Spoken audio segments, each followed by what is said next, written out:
नमस्कार मेरे प्यारे लिसनर्स। और फिर वही सवाल पूछूंगी, कैसे हैं आप सब। आशा करती हूँ आप हमेशा की तरह वही जवाब दे कि आप सब बहुत खुश और मज़ेदार होंगे।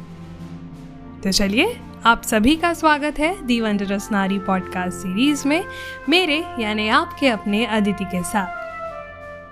तो दोस्तों, अगर आप इस पॉडकास्ट को पहली बार सुन रहे हैं तो बता दें, इस पॉडकास्ट सीरीज के ज़रिए हम उन सभी नारियों की कहानी आप तक पहुंचाते हैं जिन्होंने इस समाज में अपनी वीरता से मिसाल कायम की है।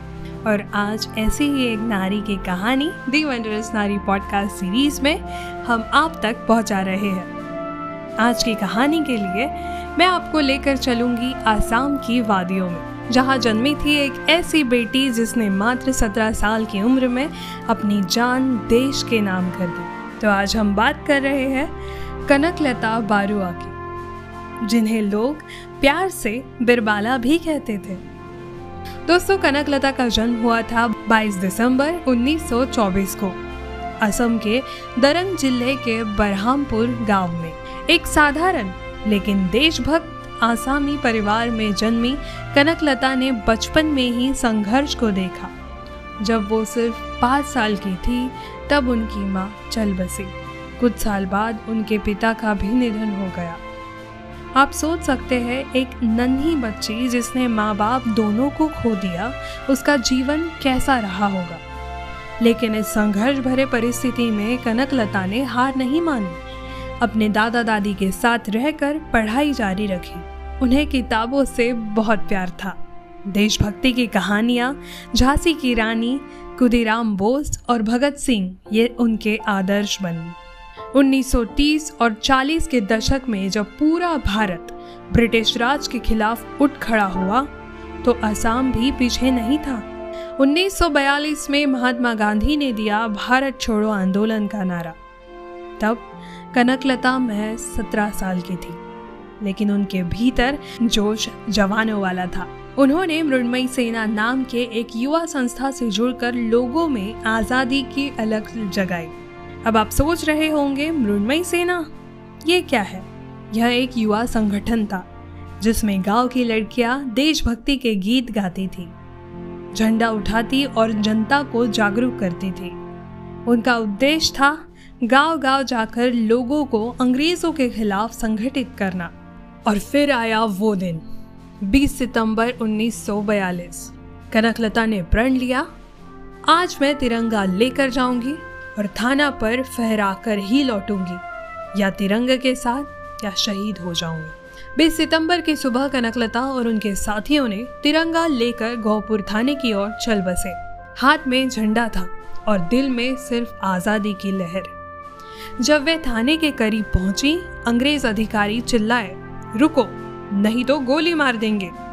लेकिन कनकलता नहीं रुकी। उनके होठों पर तब भी एक ही वाक्य था, वंदे मातरम, भारत माता की जय। और फिर गोलियों की आवाज आई। कनकलता की छाती में गोली लगी और वो वहीं गिर पड़ी। लेकिन उनके हाथ से झंडा नहीं गिरा। उनकी शहादत से एक साथी ने झंडा उठाया, लेकिन उसे भी गोली लगी।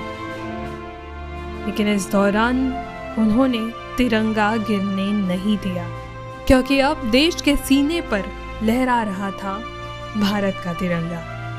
कनकलता से जुड़े कुछ अनसुने तथ्य हैं। आप सभी को जानकर हैरानी होगी, कनकलता को कभी किसी स्कूल में राजनीति की शिक्षा नहीं मिली थी, लेकिन उनके विचार बेजोड़ थे। उन्होंने छोटी उम्र में ही गांधी जी की आत्मकथा पढ़ी थी और वहीं से प्रेरणा ली। उनकी डायरी जो बाद में मिली, उसमें लिखा था उन्होंने, देश के लिए मरने से डर नहीं लगता, डर इस बात का है कि कहीं झंडा नीचे ना गिर जाए। आज असम के तेजपुर में उनके नाम पर एक कॉलेज और कोस्ट गार्ड का एक जहाज ICGS कनकलता बारुआ भी मौजूद है।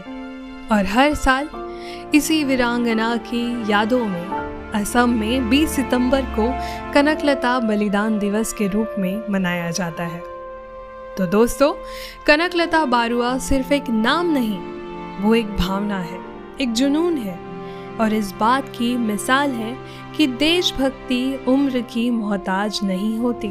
जब हम 15 अगस्त या 26 जनवरी को झंडा फहराते हैं तो हमें याद रखना चाहिए उन लोगों को जिन्होंने ये दिन हमें दिलाने के लिए अपनी जान दे दी।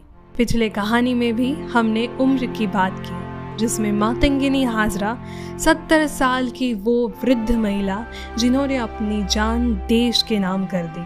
इसी तरह आज के कहानी में भी कनकलता महज 17 साल की एक छोटी बच्ची ने देश के लिए अपनी जान कुर्बान कर दी। तो इन सभी वीरांगनाओं को हमें भूलना नहीं चाहिए। 17 साल की कनकलता ने साबित कर दिया कि मौत तो सबको आनी है, पर देश के लिए मरना वो किस्मत वालों को मिलता है। तो दोस्तों, आज की ये कहानी अगर आपको पसंद आई है तो ज़रूर अपने दोस्तों के साथ, अपने परिवारजनों के साथ इसे शेयर कीजिए। हमारे नए YouTube चैनल दी वंडरस नारी पॉडकास्ट को ज़रूर फॉलो कीजिए, सब्सक्राइब कीजिए, लाइक कीजिए और ज़्यादा से ज़्यादा लोगों तक हमारी कहानी पहुंचाइए और इस कोशिश का हिस्सा बनिए। तो आप सुन रहे थे दी वंडरस नारी पॉडकास्ट सीरीज मेरे यानी आपके अपने अदिति के साथ। फिर मिलेंगे अगले शनिवार को एक नई कहानी के साथ। तब तक देशभक्त रहिए, गर्व से कहिए भारत माता की जय। नमस्कार।